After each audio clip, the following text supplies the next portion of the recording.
গত বছর অফিসের কাজে আমাকে একবার গভীর রাতে গ্রামের রাস্তা দিয়ে মোটরসাইকেলে ফিরতে হয়েছিল।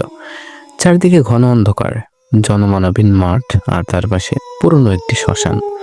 আকাশে চাঁদও ছিল না, শুধু হেডলাইটের আলোয় রাস্তা দেখা যাচ্ছিল। আমি দ্রুত বাইক চালাচ্ছিলাম। হঠাৎ আমার মনে হলো কেউ যেন আমার পেছন দিক থেকে ডাকছে।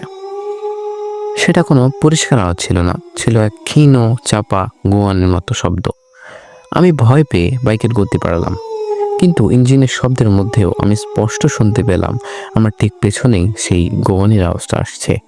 আমি দ্রুত গতিতে বাইক চালানো সত্ত্বেও আওয়াজটা কিছুতেই দূরে সরে যাচ্ছিল না, বরং মনে হচ্ছিল আওয়াজটা যেন আমার খুব কাছেই, ঠিক কানের কাছেই চলে এসেছে। আমার মনে হলো যেন কেউ আমার পিঠে হাত দিয়ে ভর করে আছে।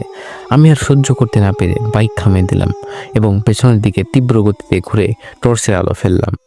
আলো ফেলতেই যা দেখলাম তাতে আমার রক্ত হিম হয়ে গেল।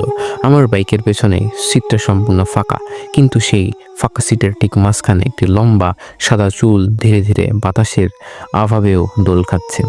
আর গোগানের আওয়াজটা তখন আমার কানের পাশ থেকে নয়, বরং আমার হেলমেটের ঠিক ভেতর থেকে আসছিল। আমি চিৎকার করার শক্তিও পেলাম না। বাইক ফেলে আমি দৌড়ে পালাতে শুরু করলাম, আর সেই মুহূর্তে আমি শুনতে পেলাম পেছন থেকে বাইকের স্ট্যান্ড নামানোর শব্দ।